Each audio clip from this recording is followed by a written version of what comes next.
La citrouille à visage humain. Il était une fois un village qui avait une tradition particulière, le concours de la citrouille la plus étrange. Chaque année, pour l'équinoxe d'automne, tous les paysans du coin venaient présenter leur courge la plus incroyable et difforme. Les notables du village décidaient alors laquelle méritait le titre de citrouille la plus étrange de l'année.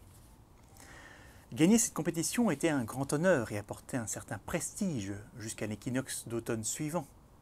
C'est pourquoi le vieux Malone comptait bien gagner cette année. Parmi ces nombreuses citrouilles en pousse, l'une d'elles présentait une forme unique. Elle avait une excroissance qui ressemblait vaguement à un nez et 3 trous qui ressemblaient à 2 yeux et une bouche. Alors que sa voisine était de passage, Malone lui demanda « As-tu vu ma citrouille? Je pense qu'elle a une chance d'emporter le premier prix cette année. » La vieille pensive regarda la courge et dit « Cette chose me donne la chair de poule. Peut-être ferais-tu mieux de t'en débarrasser. Me débarrasser d'une citrouille aussi étrange à l'approche du concours?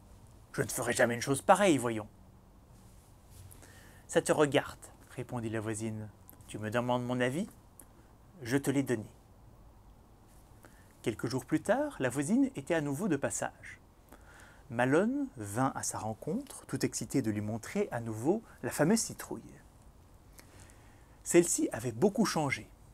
En si peu de temps, les traits s'étaient affinés et l'on observait maintenant clairement un visage humain sur sa surface. « Incroyable, n'est-ce pas ?» dit Malone. « Ce qui est incroyable, c'est ta stupidité, » répondit la voisine. « Il est évident que ce légume est maudit. Détruis-le au plus vite ou il t'arrivera malheur, croisant mes vieux os. » Cette fois, un frisson parcourut le vieil agriculteur. Malgré tout, il se refusait à laisser passer sa chance de gagner le concours, ce qui était chose certaine avec une citrouille pareille. Il passa tout de même les jours suivants inquiet et préféra éviter cette chose lors de ses travaux quotidiens. Cependant, la curiosité reprit le dessus. Au bout de quelques jours, après une rude journée de travail, il alla voir la citrouille juste avant la tombée de la nuit. L'agriculteur lâcha sa pelle de surprise une fois arrivé sur place. Le légume avait plus que jamais changé.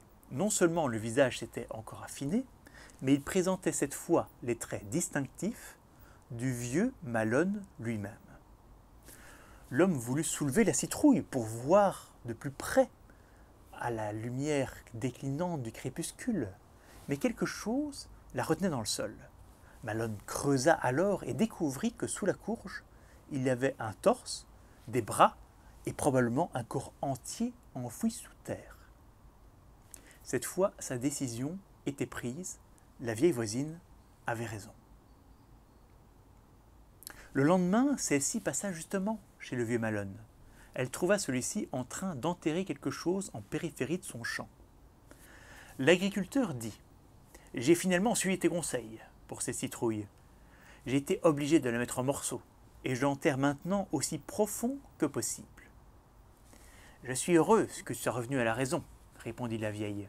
« Ne sois pas trop déçu. Pour ta peine, veux-tu venir boire une tasse de thé à la maison? Va préparer ton thé. Je te rejoindrai dans quelques minutes. »